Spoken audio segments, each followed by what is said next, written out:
Good morning, Tyler. How are you, Good morning. man? I'm great. How are you? What are you, 14 years old? I'm How are you making 14. movies? Yeah, Give me a well, break, I started please. at 12, so I've been at it for a while. No, I'm almost 38 here. 38 years old, Yeah. huh? Wow. Yep. So, Rob misspoke. He told me you were a director, but you're not a director. Very, very different from a director. You're a producer. That's right. And tell me some movies that you've produced. I produced a movie that actually we shot in the Cleveland area a couple of years ago called Take Shelter. I don't know if anyone's heard of that one, but it was a very acclaimed film. It was nominated for 5 Independent Spirit Awards and lots of top 10 lists. Almost got an Oscar for Michael Shannon, who plays the crazy federal DEA guy on Boardwalk Empire on HBO. And was that the movie that you did that Jessica Chastain is in? Jessica Chastain. Didn't she just win an Academy Award? She just won a Golden Globe for Golden Zero Globe, Dark that's right. 30. Academy Awards haven't come right, yet. but she is nominated for an Academy. You almost launched her career. I know. Say. We cast her before anyone had heard of her, and now she's one of the biggest names in the business. Who decides who's going to be put in the movies? It's a group decision, really. I mean, I'm very involved. Do you have veto power? I do have veto power. I try not to use that. I try to get in sync with the director. I'd throw my weight around. I'd go, no, veto. It's tempting. Even if the director wanted the person, I agreed, I would still veto it just to show that I'm the boss. Oh, that's right.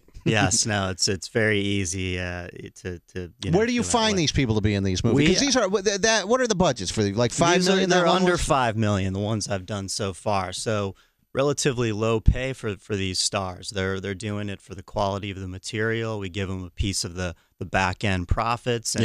And they come on board. Yeah, they think it's a chance to win awards. So, like this Jessica Chastain, how much money did you pay her for Not that? very much. Like, Not very give much. Me a figure. Come on, I can can't tell even me. tell you. Please. Contractually bound to secrecy. Stop it. I can tell you that it was a hardly anything. I mean, she makes millions. Was it in per movie. 6 figures at least, or no?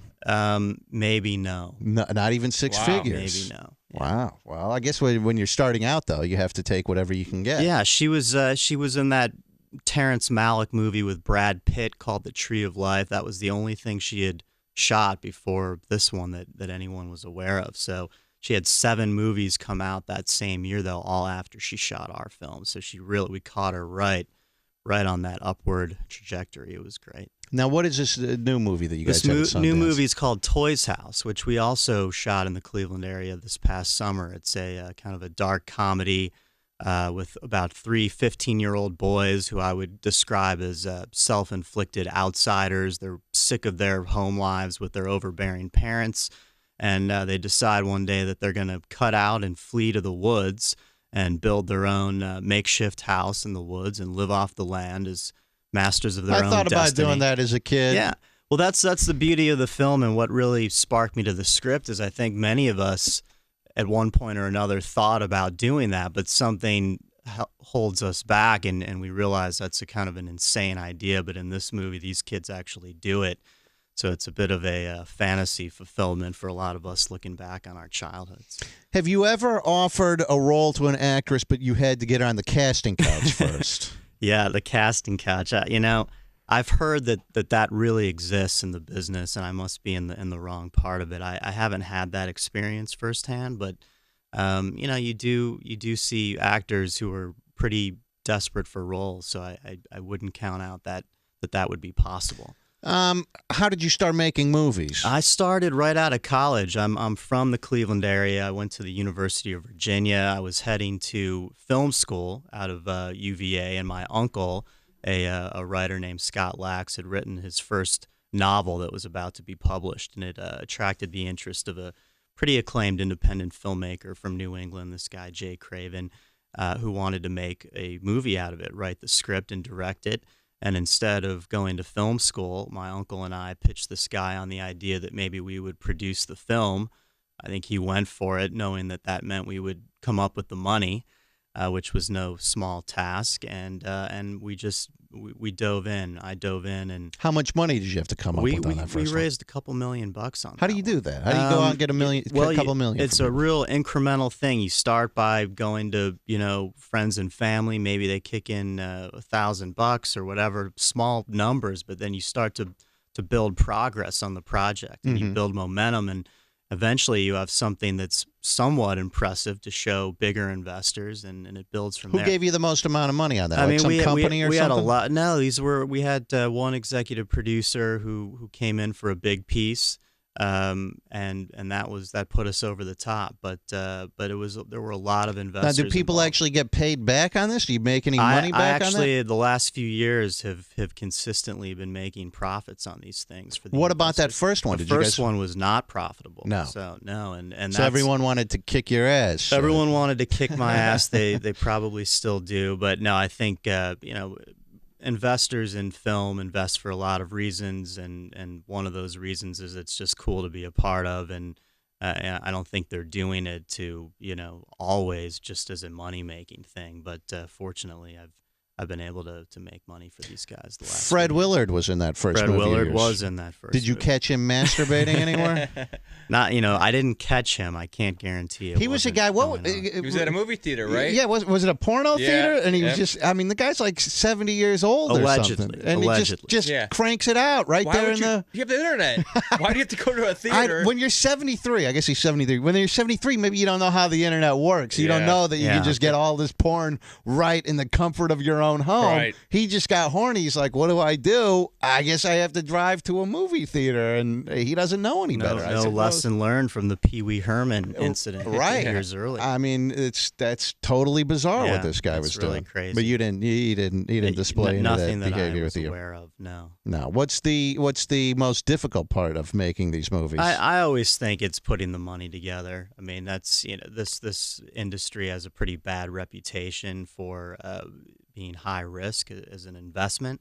It's not really a deserved reputation. It's just that there's so many crappy movies being made by, frankly, producers and filmmakers who really don't know what they're doing, and investors are having bad experiences there. But it's not a crapshoot. There are ways that you can mitigate, offset the risk of these things, but it's always tough putting the money together. It's really hard. What about on the set? Are you on the set during these movies? I'm on the set during the movies for sure. What's the best thing you ever see? Like I saw Lindsay Lohan was just yelling at her co-star the other day. Audio that came out. You see stuff like that? I've seen some pretty wild stuff. I mean, it's a really intense experience. So people's nerves are sensitive, and we're shooting 12 to 18 hours a day, and people are tired 6 days a week, and stuff happens, and there's no margin for error. We're on these 24, 30-day shoots, and you can't miss a day. You have to get everything that is scheduled in that day, because the cost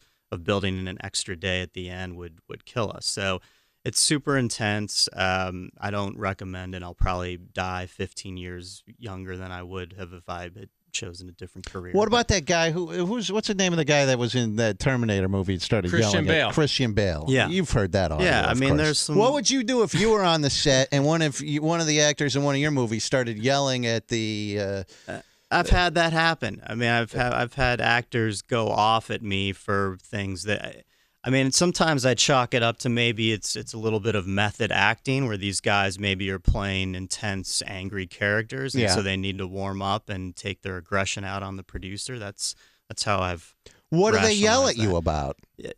I mean, sometimes superficial, small things that maybe I've gotten. Their catering is wrong? They think that catering, that I've miscommunicated their scheduling, that maybe they wanted to get out on an earlier flight to get home to their kids on the weekends. It varies. It varies. But actors, they really put themselves out there creatively, so I give them a lot of leeway. It's a tough job. You're acting. That's not a tough job. I'd say quit your crying, you baby. It's a tough job to So do. if you don't well. like it, make your own travel plans, Right. you little bitch. That's what Right. I would tell people. I need to produce a movie. I'd whip those people right into shape. We'll get you onto set. You'll be the enforcer. That's right. Yeah. Well, I'm too big of a pussy for that. I'd need a big guy standing next to me as I actually relayed all that information to the actor. Right. Well, we could arrange that. So how much of this movie, this Toys House, how much did that cost? This is a comparable budget to some of my others, under $5 million. which is considered relatively low budget in this industry. And then But you submit this to go to Sundance. we submit it to Sundance. How many people submit their movies to be shown at Sundance? Over 10,000. And how many are selected? About 100 all in. 100. And 16 in the category that we're premiering in, which is the U.S. Dramatic Competition, the most prestigious category. So it's. What do you then? So you're going to go there, I'm assuming. I'm going to go. When's your movie premiere? We premiere this Saturday. And what do you do while you're there? You just try and meet people and say, "Hey, this is a great movie. Buy the distribution of this," or what do you do? That's right. Yeah, we have a whole sales team lined up. We have publicists. It's a really big deal from a market standpoint for these independent films, and we look to get all of the potential buyers of the films, these distributors, into the premiere. And hopefully we have a great screening and get a standing ovation and people Do you bid on it. pack the audience with people like friends and stuff that give you a standing ovation at the end so that people try. are like, "Oh, this must be a good movie.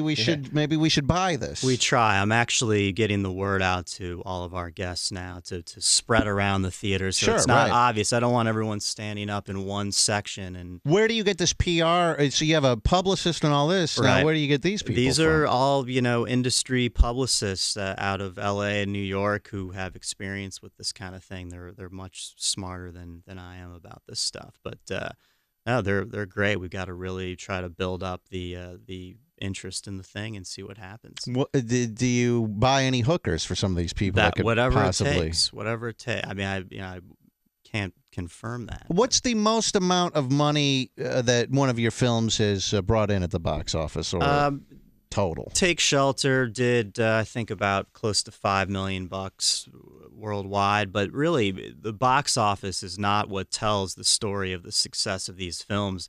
It's so expensive to put the films out in theaters that most of them are break even or lose money in the theaters. How you make money is then when it goes to home video, DVD, video Right. on demand, television, airplanes, hotels, all that stuff. So the theatrical release, when it comes out in theaters, really is like a big commercial for the DVD release, where the costs are less. So, like, can I get this Take Shelter? I can go home. I can get this on Apple TV. Absolutely. Or something? Likewise with my last film, Compliance, which just released on VOD and DVD a couple days ago. Now, that movie is about this case where you remember this case, Dieter? Where this guy used to make these prank phone calls, and he would call like fast food restaurants. Oh. And he would say, "Hey, I'm a cop, and we're investigating a theft or something." And Get naked, do jumping jacks. And these Right. idiots Yeah. would do it. That's right. And didn't they end up like, what did they do? Like, what was the worst thing that they did? this movie, that Compliance, is based on one particular incident of many that took place in. This guy did this hundreds of times, Yeah, he right? did it a ton of times over like a 10-year span. And ours is based on a story that, the jumping jacks, the whole bit, but it ended up in a rape where he directed people over the phone to commit these really, really heinous and unbelievable acts. Like what? Like, This, spanking, jumping jacks, starts as a strip search and just it's this abuse of power. Then it's an goes anal from there. probe. Then it's an anal probe. Yeah. In this case, it was there was an oral sex situation, but considered a rape. Now, how do these people at this fast food restaurant? So you must have researched this and all that. Yeah. I mean, honestly, how dumb do you have to be to go along with this? That's the thing. When people see the movie, I think, or hear the story, the first instinct is these people are idiots. But when you see how many times it happened, and in the same way, at some point you start to question that maybe there's something more going on here.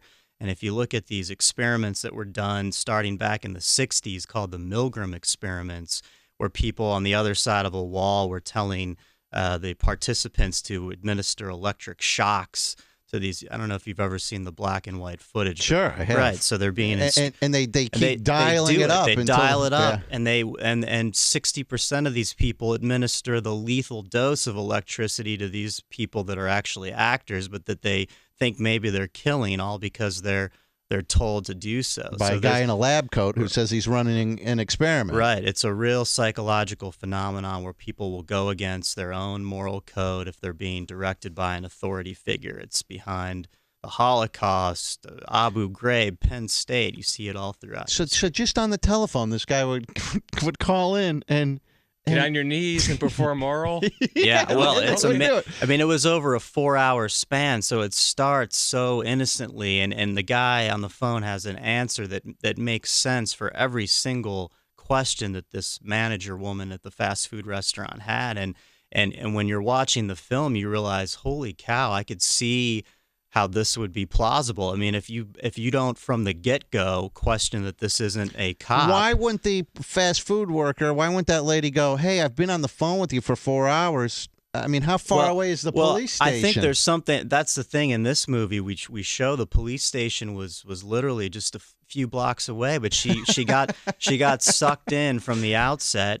And I think when things start getting crazy, there's something that happens psychologically where you don't want to go back because it's so, you want to reinforce the buying into this thing to sort of preserve your pride, or I don't know what, but it's crazy. And who ended up giving who oral? And this movie is called Compliance. Yeah, this Compliance. one just came out on right. on home So video. the 18-year-old counter girl ended up, she was raped by the fiance of the middle-aged female manager who was the one who was giving the orders on the phone, but she ended up, she had to watch the restaurant, so she handed the phone over to her fiance to watch this girl who was being detained in the back office, and he really did some bad stuff. Now, what happened to him? Did he get arrested? Or anything? Well, the caller was arrested, but not convicted. They didn't feel like they had enough direct evidence. The guy who actually committed the rape in the room was sentenced to prison. Yeah, but it's one of these. Yeah, they caught this caller. It took him a while. I mean, they caught him years after that, if I remember correctly. He had gone on a real spree of. I mean, I don't know what his percentage of success was. You imagine if he was successful, 50 times. He probably called thousands. Right. Yeah, I mean, so. Tyler Davidson is here with us. His new movie, Toy's House, is going to premiere at Sundance this week. And the movie we were just talking about, Compliance, that's out on Blu-ray and DVD. That's right. and all the Apple TV and all that kind of stuff now. What about Netflix? Your movies, you put those on Netflix? It's on Netflix, too. They're not on Netflix Instant yet, but if you have the subscription where you actually can order the DVDs. I've always been curious about this with this Netflix Instant. Right. Now, I read how much money Netflix pays to, obviously like the big deals that they cut, but that's not what they're cutting with you. No. And Netflix is only, for the streaming, it's like $8 a month or whatever. You can watch everything you want for free. What kind of dough is involved for an independent, and how do they come up with how much money they're going to pay you? Is it on a case-by-case basis, or is it a formula that they have? No, I think it's case-by-case, and I have to believe that it's really changed over the last few years, and I've been meaning to dig into the economics here to see if they've boosted up the pay. But I had a film years ago called Swedish Auto with January Jones, who was on the show Mad Men, and Lucas Haas. We sold that film to IFC, and it came out. But when we made the Netflix deal, and that was done with IFC, the distributor, it went on instant right away. I never saw any money from it. I mean, I assume something was paid. But you think about this, people are getting these unlimited views. I can't imagine that Netflix is paying enough to sort of correspond to that. At least that was my impression then.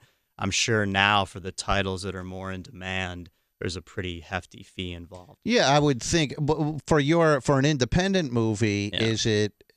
I mean, if you're on the Netflix for free, I don't know. I just don't know how you get any money out of that. Yeah, I mean, there might be a new formula where they actually can track the amount of time people watch the film streaming. But I think it was just a straight one-shot licensing deal back when I had a film on there and on Instant. And so for this Compliance movie, are you going to do a new Netflix deal with them? I don't know. That it's up to the distributor. Oh, I see. Yeah, this company Magnolia that Mark Cuban owns. So hopefully he's savvy enough. Well, he's a make it. billionaire. He's a I would billionaire. hope that he's Yeah. savvy enough Right. to make some The business other side deals. of the coin is he doesn't really need. He any doesn't more care, money. right? He doesn't care how much money compliance brings because he has enough money to do whatever he wants to do. Right. Now, you as a producer, Yeah. how do you end up making money off of Well, these things? I make money a couple of ways. One, I'm the president of a company. I have a financier partner, so I draw a modest salary, and then I make money. I have what's called back end participation on these films. So if they succeed, I participate in the profits. But I'm careful. And even if they don't, you still at least get some sort we of a salary generate out of this. some sort of a fee out of the budget of the film, Right. just to kind of keep things What going. a scam. I need to get in on this. Yeah, So you get the that- investors, whether this movie is good or not, I get paid either way. Oh yeah. I can tell you that what we draw up front is pretty modest, but we keep the lights on with that. Now, you were in Los Angeles. Right. And you're from this area, but Right. you went to Los Angeles to go produce movies, and then you came back. Yep. And why did you come back? I got married. I was going to start a family, and I really didn't know exactly how to raise a couple kids in LA. I had friends doing it, but this was the childhood experience that I had in the Cleveland area, and I thought it would be one that would be good for my family, and I realized that I could keep my career going from here. So, Isn't it tough to keep your career going here as opposed to Los Angeles? it's not. I travel a lot, and what I realized, part of my job as a producer is bringing the financing together for these films. So everybody, even very established directors, agents, actors in the business in LA and New York are looking for money, and I'm the guy that can provide that along with whatever else I do as a producer. So I can live anywhere. They come to me, and it's worked out great. Cleveland's a great place to shoot films. We've got a tax credit program, and great diverse locations. It's really cool. Now, when you shoot these movies, do you actually so they're shot around this area? Some of them. Yeah. Do you say that they're around this area, or is it like some of these movies they shoot here and then they say that they're posing for Detroit or whatever? Yeah, I mean, we've always said that they're here. I just think it's too hard to bring the great amount of authenticity to a film where you're shooting in Cleveland and trying for it to be something else. I mean, we did on Take Shelter, which we ended up. The script was written for Arkansas, where the writer-director was from. But when we decided to shoot it here, he changed it to Ohio, changed some of the locations.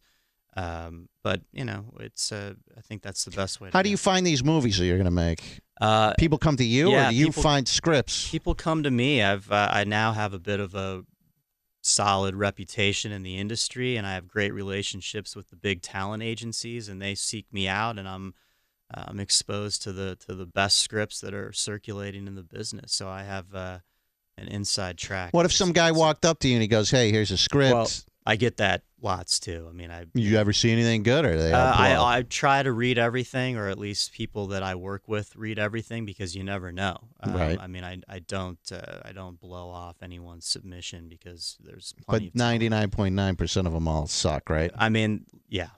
Yeah, everyone thinks they can write a movie, or That's true. or act in a movie too. That's true, and it's really, really hard. It's really hard to make a movie. It's really, really hard to make a good movie, and I think a lot of people don't realize how hard that is.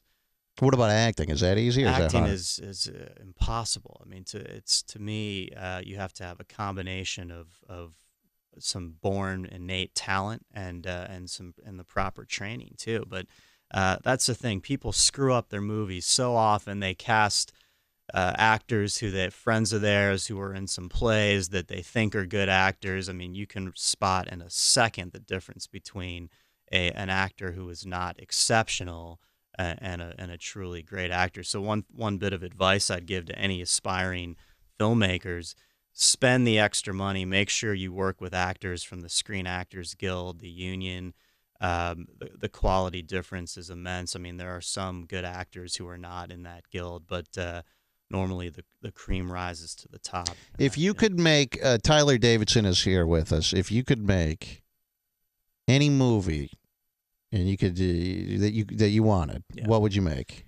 I want to make movies that that are cool and make a lot of money. But this next movie I'm making that I'm in pre-production now, this science fiction thriller called The Signal, really is about as good as I've ever put together, and I'm super excited. What is that about? That's about 3 college kids at MIT who get the computer system at MIT gets hacked, and they are framed for it. So when they're faced with expulsion, they decide they're going to go on a cross-country trip tracking the signal of this hacker to uncover him.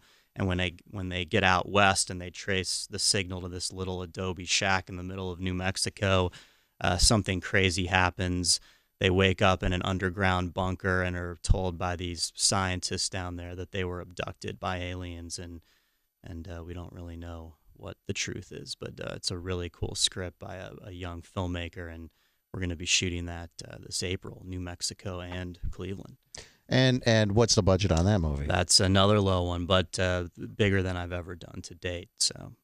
So your ultimate goal, would you ever produce one of these big blockbusters like Transformers or something like that? Sure, I would. Yeah, I mean, this one, film... But all of these so far have been these independent ones. You're not one of these guys that's, I'm in it for the art. Yeah, well, I mean, I'm in it for both, but frankly, these are films that I know that I can put the money together for. I don't think I have the track record yet to go out and get $100 million green light. But no, this next movie is definitely intended for a very wide audience. I think it's going to be a big movie. Tyler Davidson, their latest movie is Toy's House. That premieres at Sundance this week. And when does that come out where people can actually watch that? Right. We will know at Sundance when the movie is sold to a distributor. Then we will start talking about release dates. It will be in theaters this year. Maybe it will premiere locally at the Cleveland International Film Festival ahead of its normal release, and we'll see. Hopefully they dig it there, but I can't wait for people to see it here. There's a lot of locations that people will recognize around Cleveland. We shot at all over the metro parks. The area, in my opinion, has never looked better on film, so I'm excited. Are there good filmmakers in this area? Yeah, there are. I mean, I'm not aware of a lot who are based here permanently. There have been some filmmakers that have left here for LA or New York. A lot of people don't believe that they can stay here and succeed in the business. But I think that there's stuff going on, and we'll start to hear more and more about it if we can keep this tax credit going and keep the production consistent. If you sell this Toy's House, you can be doing a lot of blow to celebrate? Before, you after, look like a party. During. This guy's a party. I'm a wild man. Yeah, I mean, my God. I'm a wild man. Yeah, we'll see. We'll see what price we get for the film. That will determine how much I party. Tyler Davidson, the new movie is Toy's House, and this Compliance is available now. You can get that. That sounds like that could be pretty. I read that there was a question and answer session for a screening of that movie, and people started yelling and screaming. And, we had a near riot at the premiere. This was at the Sundance Film Festival last year. I've had films at Sundance the last 3 years, and that's a pretty good track record. It's great. It's great. It's really unusual. I'm super proud of it. But or you have something on whoever selects these movies. If that was the case, you found some gay porno on their computer or whatever. Right, kitty porn. Right. We'll see if I'm there 10 years from now. But no, Compliance is it's a really disturbing story, and people didn't know what they were getting into at the premiere. Caught some people off guard, and they freaked out at the Q&A. Sundance called security. What were they freaking out at? Why were they yelling? I think one woman accused us of exploitation. Of course, the story itself is exploitative. That's the very nature of it. I don't believe our film is, but she took it that way, and she kicked off a very heated debate where people were standing and shouting, and some people are going to be bothered by the film. You know what I would have said? Shut up and sit down, fat bitch. That's what I would have done. Yeah, well, I mean, she got shouted down by the audience, and it was wild. I mean, I was standing in the back of the theater with our sales rep, just thinking, "Holy crap!" and looking at you know Twitter. what? Yeah. If you were a good producer, she would have been a plant. You should get someone yelling at this new one, this Toy's House. It never occurred to me going into the film that it was going to have that it was going to generate that kind of response. I never saw it coming. I knew it was a challenging film, but we were all blindsided by that. So, yeah, a little controversy doesn't hurt. All right. Tyler Davidson. Like I mentioned, Compliance is out now. Toys House will premiere at Sundance. That Take Shelter, that was nominated for what? That was all kinds of things. Michael Shannon almost got an Oscar, but 5 Independent Spirit Awards. Now wait, it's because Rob says Tyler's Oscar-nominated film Take Shelter is available on Blu-ray and DVD now. I'll take that. It's not true, but please share. This guy, isn't he the Oscar worst? nominated. He just throws it down. He's Isn't like, he the it was a good movie. Let's put an Oscar down. It did win the grand prize at the Cannes Film Festival, which is pretty cool. Well, that sounds important. That was amazing. Yeah. And did you go out there I for went that? there. That You're was there, the best thing I've partying. ever done. Those French broads are hot, it's aren't they? Kind of ridiculous. Oh my God! I'm telling you, the hottest chicks are in France, Steve. You always say that. If you like dark hair and dark eyes, that's the place to go. I'm telling you. I mean, they it's drink wine like for breakfast. It's on the Riviera. It was incredible. All right, Tyler, thank you for coming in. Good luck with this new movie. And this next one that you have coming out as well. I've got to take a wait a second here. What's let me see. Chris here. He's seen this movie. Chris, go ahead, and then I'll take a break. Go ahead, Chris. Hey, good morning, Wilbur. What movie did you see? Hey, Take Shelter. I just wanted to tell Tyler that Michael Shannon, what's his name, Michael Shannon. That dude's awesome. If you haven't seen him in other movies before, he's really cool in this movie. There's one line in this movie. When I was flipping through and found this movie, I don't know if it's Netflix or whatever, but he gets down beside this real chubby girl, and he has a spaz attack on these guys. He beats up a couple guys in the cafeteria. Right. They're having a meeting, and he's going crazy, and he puts his nose right on the side of this lady's face, and he's like, "You ain't never seen what's coming. You better be prepared." Like, just how he does it. It was awesome, man. But it made me laugh, man. If you see that, you'll laugh. Chris did that so well. You might be able to cast him in one of these upcoming. I thought that was Michael Shannon right there, actually. No, thank you for that, man. That's really cool. Michael Shannon is one of the best actors out there. He's General Zod in the new Superman coming out. Oh, really? Yeah. Wow. Yeah, he's You're working with all these guys before they get big. That's right. All right. I've got to take a quick break. We'll be right back, and we'll wrap everything up next on Rover's Morning Glory. Hang on.